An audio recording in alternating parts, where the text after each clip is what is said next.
In this video, I'm going to show you how to connect Phantom Wallet to Dexscreener. The first thing you want to do is you want to open up Phantom Wallet. Then go ahead and press on this button over here that says receive, because we need to go ahead and copy one of these addresses. So for this video, I'm going to go ahead and copy my Solana address right over here by pressing on it like so, and then it will now say copy to clipboard.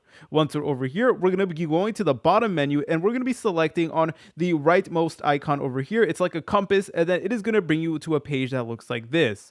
From here, go to the search bar and then just look up Dexscreener.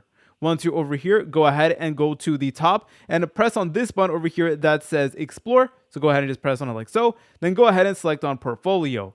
Then go ahead and press on wallet, and then go ahead and give your wallet a name and enter in the wallet address, which we did just copy previously. So I'm just going to be calling this one how to now videos. And then once you're done with that, go ahead and press on the green button that says add wallet, just like so.